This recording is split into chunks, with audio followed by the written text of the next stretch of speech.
long as I was going after the crooks that didn't have badges, I was everybody's hero. Truman Simons, who was assigned to my office, he was a captain of the sheriff's office. He had been working on the Lake Waco triple murders, and he is the one who first mentioned to me he didn't think Henry had done some of these things, and we started looking into it and found. And you had 3 or 4 cases. Definitely. We had 3 in Waco that he confessed to that he hadn't done any of them. We looked at those first. One of them being Rita Salazar, which, by the way, has now been solved with DNA. They have her murderer locked up now. Yeah, so we had our little bit of information, and we were still going through finishing up the Lake Waco triple murders, because we did 3 trials on that. And a writer from the Dallas area named Carlton Stowers was writing a book. Good buddy of mine. I know. I love Carlton Stowers, but he was writing a book about the Lake Waco triple murders and talking with Truman. And I don't recall if I had met Carlton yet, but Carlton said, "Oh my God, you need to meet Hugh Aynesworth," and that's how we got connected with you. It was through Carlton, and we reached out to you. You shared a lot of your information with us that we were able to then show to Henry. The only condition was that we don't go public with it until your article was published. So the only person we showed it to at that point was Henry Lucas. I remember him looking at it and going, "Well, I was wondering when somebody was going to wise up to this." And there it was, 4 pages of it, man. And that's when he started telling us the truth about everything. Maddox and I interviewed him for a good while. But then we had you come down to talk to our grand jury. And that was within the first couple days of the grand jury being formed. Now, we've been working on it for a while, but of the grand jury being seated. Mm-hmm. Tell us what you remember about talking to our grand jury. Well, I remember there were a couple of 3 men there that definitely didn't believe me. They kept saying, well, how do you know that? Well, why do you say that? Or how do you figure that? I got a definite feel that the majority of those that asked questions just didn't believe it. Well, let's think. This was a massive damn deal. It was massive. I don't blame them for not believing it. One guy comes in, they'd never heard anything about it before. So I didn't hold that against them, but I had that feeling. Now, I remember there was something very interesting about how we got you into the grand jury room. Do you remember that? Oh, I do it all the time. Oh, yeah, sure.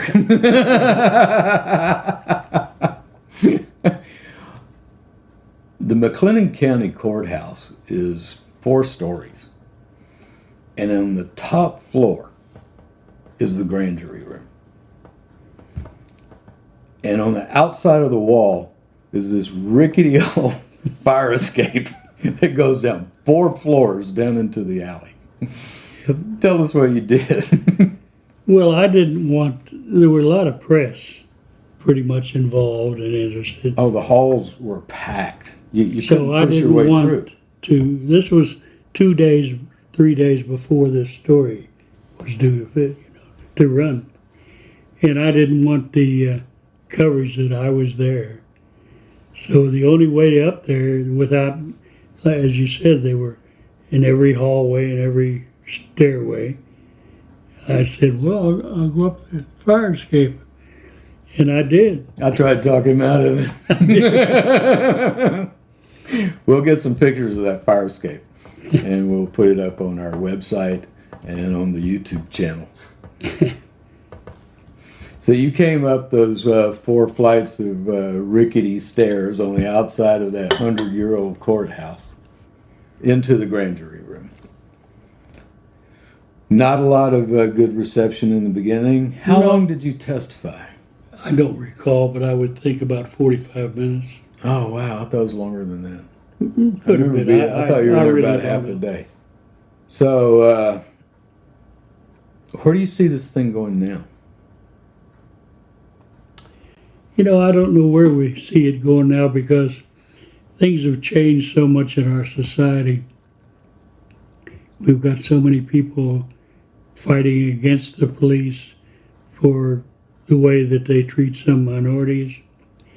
And yet, I know so many very decent, hard-working cops. It's hard to figure it all out, really. When you talk to anybody about Lucas, first, they think he's dead. He did hundreds of murders, and we're glad he's dead. I don't, even if someone solves the Orange Sox murder, I don't think it'll really pique any movement or anything. I don't know that this documentary will have any effect on churning up interest to really clear the cases properly, because all these jurisdictions, they have a money problem. It costs a lot of money. They're strapped, some of them now, for funds to do the usual.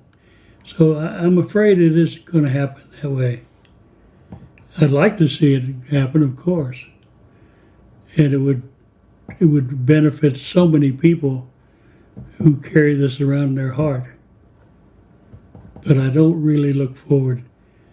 What we've got in this nation, we've got to worry about so many things. Guns, climate control. Bridges falling down. Oh, yeah. Infrastructure deteriorating around us. No money to fix it. Yeah, somebody ought to do something.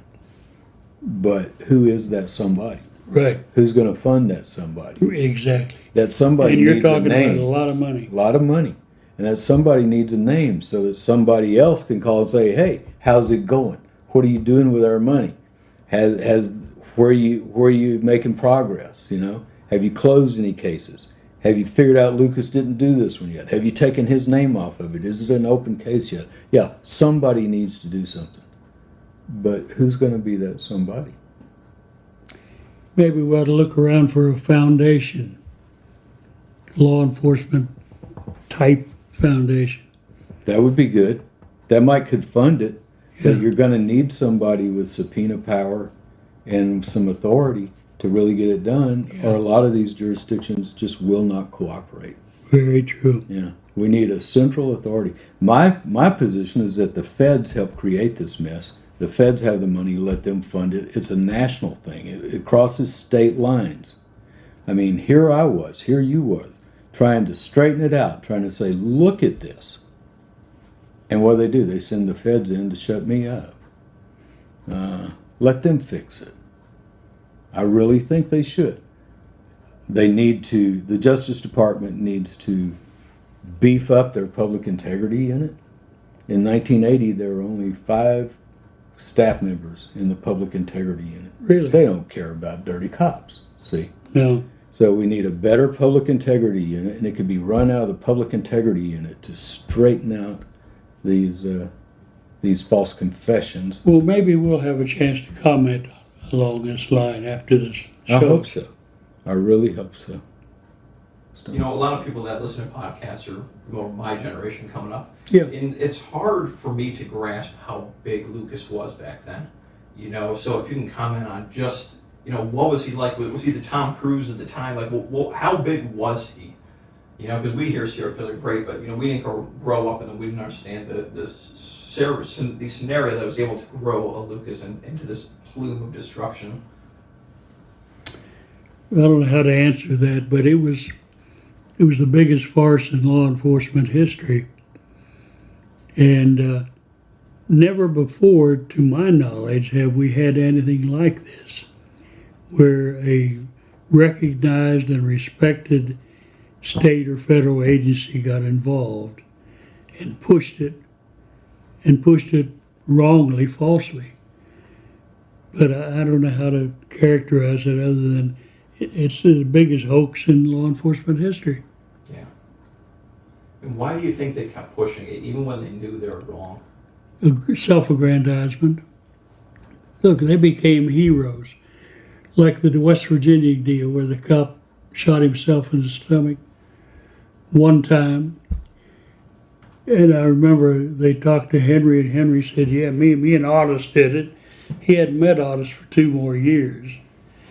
And not only that, but the cop got out there in this area, quiet homes, sat down on the curb, shot himself, wrote his note to his wife first, shot himself, sat down on the curb and died right there. He called in his office first around between 3 and 4 p.m. And then they get Lucas. He knows nothing about it, and he starts guessing. Lucas said, well, me and Otis, yeah, we did it. It was about midnight. It's dark and everything. And I shot him 5 times. And just went on, you know. And then they had this note. And I remember them saying to him, well, did you ever make one of your victims sign a note or something? He said, yeah, I did on this one, yeah. And we found out later. Well, they asked him, how did you get light? How did you see to write it? Well, we wanted to put it up on by the spotlight on the police car. Well, in the first place, he didn't shoot 5 times. There was only 1 shot, self-inflicted. He hadn't even met, you know, his partner yet. Lucas hadn't. It was at 4:30 that they found the body, not midnight when he said it. And what else? Something else wrong. I forget whether 5 shots, only 1. But they made a big deal about that. Prince was the pusher of this. He said, he kept asking Henry, you kill any policeman? That'd be good for us. Henry said, yeah, we run over him, we shot him, did it every which way. Well, where? And he gave them a couple states. They searched, they couldn't find any cops killed in the last 10 years. And finally, I think he said West Virginia.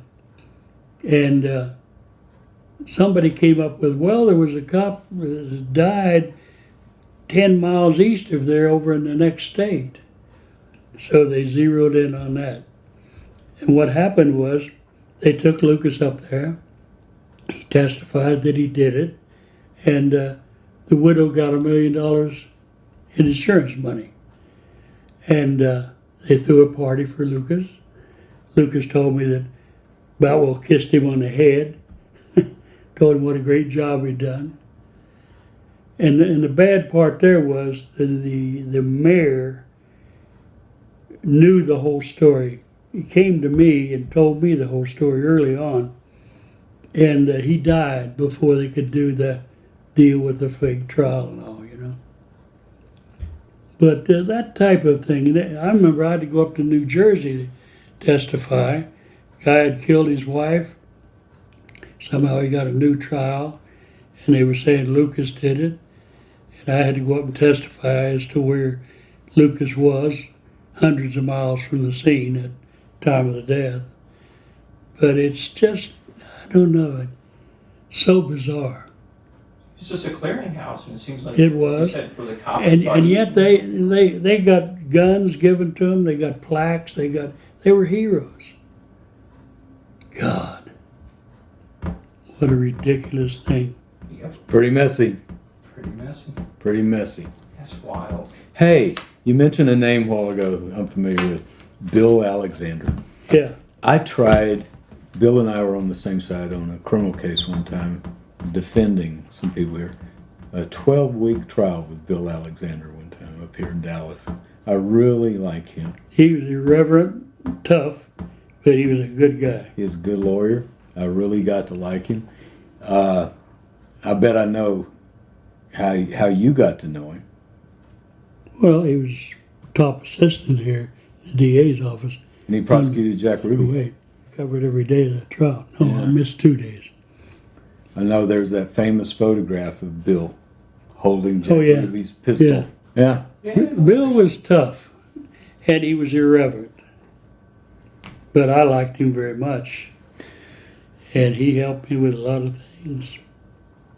Well, he was from that generation. Oh, You yeah. know, the law Oh, yeah. enforcement. Yeah. It was But I us. tell you, somebody that I did not care for, and that was the judge that we tried that case in front of. Yeah. A. Joe Fish. Did you ever have any dealings with I Fish? never did, never had. Oh, meanest little man I ever met in my life. He threatened to hold me in contempt probably 30 times Really? during that trial. Oh. He told me, he said, when this is over, you stick around, Mr. Feazell. We have some unfinished business. Yeah. But he didn't hold me in contempt. He after it was over, I stuck around. He saw me still in the courtroom, said, "What are you doing here?" I said, "Well, you told me to stick around." He said, "Get out of here. Drive home." But God, he was mean. Hardest judge I've ever worked in front of. And it was partly because he didn't know what it was like to be a lawyer. He never practiced Really? law. He got out of law school and became a clerk for a court. And then he became a magistrate, and then he became a federal judge. So he didn't know what it was like to have to put a case together, have to sit Good old boy syndrome. have to sit out in the hallway, have to get your witnesses together, because he was like that. And it took the jury over a week to reach their verdict. And this was before cell phones. And he made me and Bill Alexander sit out in the hall on those church pews for a solid week, just in case the jury Jeez. came out with a note. Bill was tremendously smart. Yeah. I mean, you could just see him, ideas forming in his head almost. Yeah. Yeah. Yeah. I really enjoyed working with him. And then when the People magazine came out that republished, it was on one of the anniversaries, and republished the photo of him with a gun, I mailed him that magazine, said, "I want your autograph on this," and he signed it and mailed it back to me. And somewhere in all my junk I have that. But you know, a lot of people were afraid of him. In those days, he used to ride around with the cops and he carry his gun. And a lot of people thought he had a temper, and they were afraid of him, really. Hmm. A lot of people were afraid of him in court because he could articulate and he could get you. Yeah. Smart guy. Well, he was probably pushing 80 by the time I met him. Yeah. So he had calmed down a lot. He was very, very likable. Now, Joe Fish didn't like him, the judge. No, I bet he Judge did. rode his butt every day, much as he rode mine. Yeah. Just out of curiosity, talk about Bundy. So he denied everything. At what point did he finally crack and admit to stuff? Well, we pulled out in, let's see, 82. And several lawyers wanted to represent him. So he had several over the next 3 or 4 years. And all kinds of appellate appeals and all. And there was one guy from the FBI, I can't think of his name right now, but I became very close to him. He got close to Bundy. Another one was the guy that investigated in Seattle, named Bob something. Those two guys kept visiting long after Hope was gone, really. And he lost a lot of appeals. And about 6 months, well, he was thinking, you know, when I was talking to him, he asked, what if the governor would let me help solve all these crimes? And then denied it. That didn't come up again for 2 or 3 years. But he got, I don't know, at some point, he was turned down in an appellate court 2 or 3 times for various things. And then it got to him. They were going to get him. So at that point, this FBI guy that I can't think of his name, I know him so well, he helped lead him to this. And then Bob Keppel, the detective in Seattle who had covered all that stuff, he was the other one that helped guide him into this, where he was telling him details of the various things, clearing them up. And at the end, of course, everybody was trying to volunteer to work for him, knowing that he was going to be executed. I did something, I'm sorry. I disliked him so much, and he hated me at the end. the day that he was executed, I went down to the prison and wrote him a little note. I said, Ted, hey buddy, let's have lunch today. Signed my name. I knew he was going to be put to death at 8 a.m. I never thought that'd go well. I felt bad about it because it isn't like me really. As it turns out, somebody called me a year or so ago and asked me about it. It's in a museum in Seattle. Isn't that something? So be careful.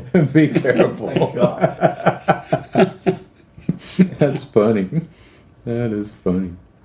Well, I mean, how do you feel about journalism today? I mean, with all the fake news, I mean, it's so hard to It worries me a lot about journalism today.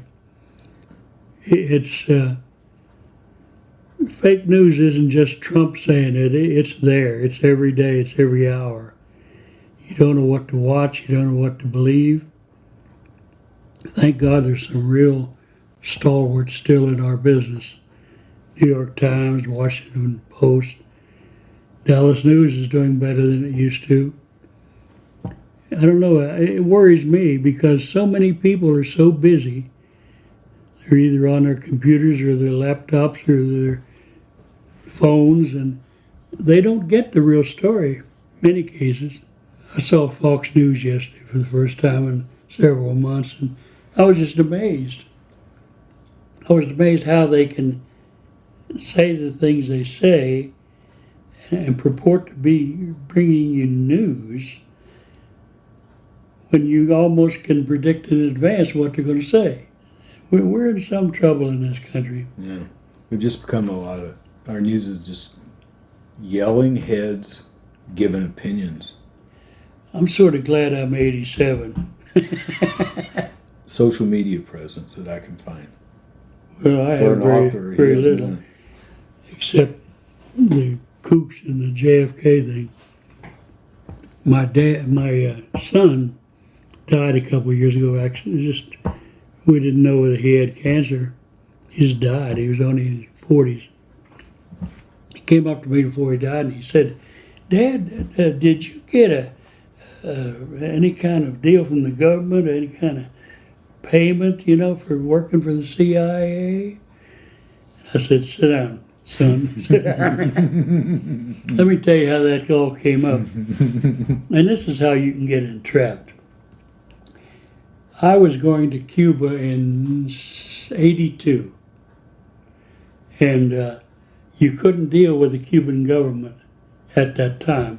You had to go through the Czechoslovakian government. So I applied for a visa to Cuba. Never heard from them. 6-8 months later, I get a phone call. And John somebody said, "You're going to Cuba, aren't you?" And I said, "Well, I don't know. I'm trying to, but it's been months and I haven't heard a damn thing." He said, "Well, you're going. I know you are." And he said, "Now, when you go, you're going to take cameras and stuff like that, aren't you?" I said, "Well, yeah, I always do. Yeah, I've been there before." And he said, "Well, now, when you come back, can I get with you and see what you've taken and all that?" And I said, Who are you with?" And he said, "I'm with the CIA in Dallas." I didn't even know they had a CIA office in Dallas. I didn't either. They had an unmarked door in a big courthouse. And I said, "Well, look, you're asking me to do something I'm not going to do. I'm a good citizen. When I come back, I'll tell you everything I know or saw, but I'm not going under the aegis of the CIA or I could get my ass killed." And I said, "What's your name again?" He gave his name. Hung up, never heard from him to this day, except that he wrote a note to his superior, "Aynesworth will work with us." So now that's been released, and all the conspiracy people say, "See, he was a CIA man." And my son saw it on the internet. And you probably knew Jim Mars, right? Very well. So he passed a couple of years ago, and I went and saw him talk about a UFO crash out in Aurora one time, and I know he was big into that. But he was fueling the conspiracy end of it. Oh, God, yes. He made a lot of money out of it. On different ends of that spectrum. I think he died last. Jim was a likable guy, but he was he was a whore. He was. He made up stories so much you would not even believe it. Oh, I got to him one time. We were speaking at the same place, North Texas State College University, and I had gotten a copy of a book that was out of his that wasn't on the market yet. So he got up and made a couple of these wild damn things, and he had written in his book that JFK knew in advance that there were aliens coming to Earth. He'd written that in his book. So when I got up to speak, I said, Jim, very entertaining what you told me, but let me read you something here. It was a packed house at North Texas State, and I read a couple chapters, and I said, now, Jim, who's your source on that? Of course, he hated my guts after that, and they all do, because I was trying to ruin their life, their economic future. Oh, it's been a long haul that way. It really has. So did he think the aliens had anything to do with killing John Kennedy? Well, no, he just said Kennedy knew about it, but he didn't tell the American people. I found out where he got that. He got it from one of the people that was cleaning the plane at one of his stops. God, I've been around a long time.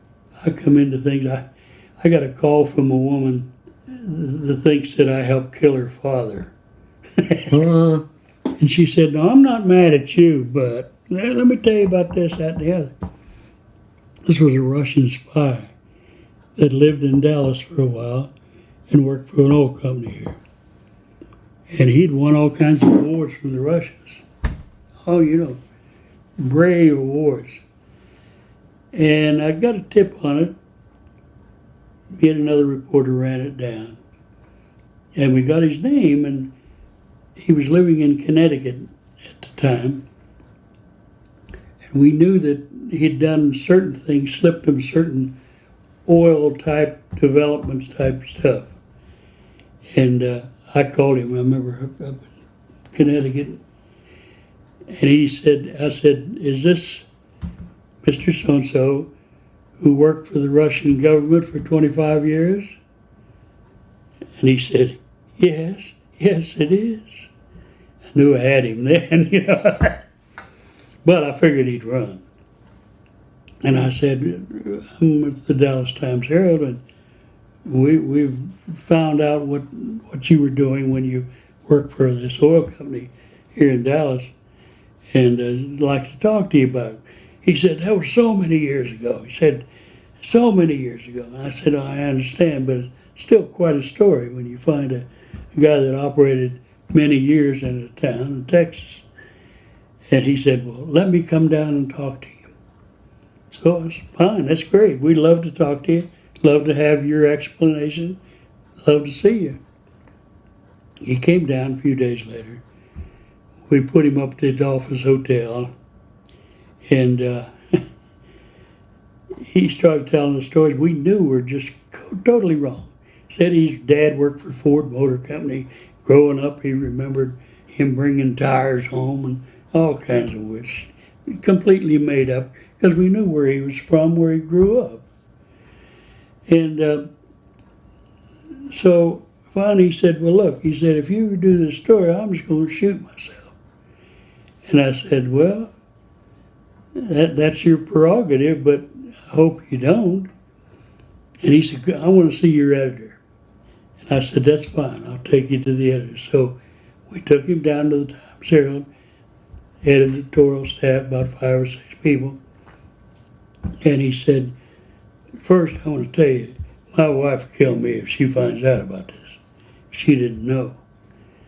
And the editor said, well, sorry about that, but we think it's news, and we're going to run it. And he said, if you do, I'll kill myself. Lasted an hour, and he went home. Next Sunday, he killed himself. It was quite a lot of adverse publicity. Dallas kills another, you know. But he had been, we even knew that they gave him a medal in a park, Central Park, New York. We knew all he'd done. Who had given him the medal? The Russians? Russian government. In Central Park in New York. Got a bunch of weird stories like that. We'll come back. We will. So how did you and Prince get along? Not well at all. Tell me about that. Well, he was just dismissive. You know, a reporter, you know. Just a pompous ass. He ended one of his interviews by saying something like, well, it's just sad that Jim Boutwell's not here to defend himself because he could do it. Imagine he could, but I don't think many people would believe him these days. Hugh, did you ever think this story would come back around? Because Vic has, you know. And he I thought so, but I thought it would take another faker like this to open it up again. What was Henry like? He was pitiful. He really was. He wanted to please. He liked Boutwell. Boutwell brought him not only cigarettes, but brought him milkshakes every day and good food, and treated him like he was doing something important. Mm-hmm. For the first time in his life, so he was praising Lucas. It was tough for Lucas to start finally telling the truth. Yes, it was. Because of Boutwell. He Yeah. said, I don't want to hurt Sheriff Boutwell's feelings. Sheriff Boutwell's like a brother. He told to me me. that Boutwell kissed him on the head after that deal up in West Virginia. With a cop that committed suicide? Yeah, Yeah. Now, you said you'd even been to Little Rock on the Scotty Scott case. yeah. Where all did you travel on this Lucas investigation? Well, all over Texas. Like All over 12 Texas. to 14 different places in Texas. Florida, a couple of 3 places. Arkansas, West Virginia, California. That's about it. I did go to New Jersey to testify.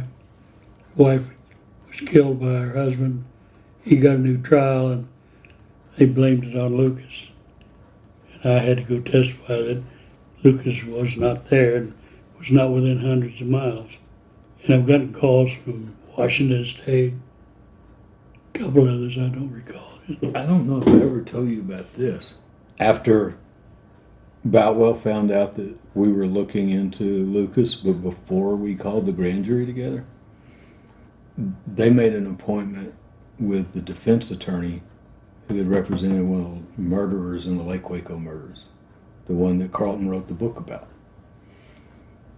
When our sheriff went down to pick up Henry with our bench warrant, it was just by accident because we didn't know about that appointment. But that defense lawyer was going to be down there a couple of days later. And they were going to get Henry to confess to the Lake Waco murders. And we had already gotten 3 convictions on that. And the book was out, or it was close to being out. And, yeah, they were going to let... Oh, there was a point where they would have done anything. Anything. But then when they weren't able to discredit me that way and say that's why I was going after them for Lucas, then that's when they decided to come after me personally. Yep. Yeah. Oh, when you took Henry away from them, man. Whoa. Can you imagine? Wouldn't you like to have been to some of their meetings? Well, I would. And Clemmy was in one of them, and she testified about that. She calls it the big brass meeting. And that was the same day we got Henry away. And it was Boutwell, Jim Adams, all the top brass from DPS, all the task force, and Jan Patterson, the U.S. attorney. And then they lie about the whole thing, like it never happened. But then we through my civil case, ended up getting all that stuff in under oath, because you get no discovery in a criminal case. When they were trying to lock me up the rest of my life, we couldn't figure out anything. But then when I turned around and sued them, then I was able to get all that good discovery. Then I won the largest liable verdict in American history. I know. And you know what they did after that? They waited 5 years, changed the tax code, made it retroactive, and took it all away from me. Did they? Yes, they did. I fought that to the Supreme Court of the United States. Jesus. I hired a real expensive I lawyer didn't know here in that. Dallas. Yeah. I won that case 12-1 with the U.S. Tax Court. The government appealed it to the Fifth Circuit, where I lost 2-1. We appealed to the Supreme Court, and we were one vote shy of them taking it up. And so I had to sell everything I had. Yeah. Jesus. Plus, I had already gotten divorced from Bernie, and it was in our divorce decree that if any taxes ever came up, I was responsible for them, because I didn't think he would ever come up. Right. Because I'd already paid everything. Yeah. If there was a doubt, I paid it. Good You know, God. when I first got that money, man, I went around buying cars for people like I was Elvis. Paid my parents out of debt, did it, you know, spent money like there's Sure. no tomorrow. I bought a house for the diocese in Austin to open a homeless shelter. And then after all of that, then they come back at me and say, well, now you owe us taxes on all that money, plus interest and penalties and blah, blah, blah. Yeah.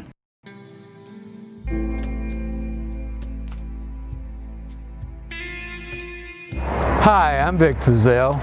During these trying times, you might want to just stay home. And at the law offices of Vic Feazell, we understand. That's why we're set up to handle your personal injury claim without you even having to come in. Just give us a call, and we'll take it from there. We can send any paperwork straight to your smartphone or computer. Don't delay, because if we don't put money in your pocket, you don't owe us anything. I'm Vic Feazell.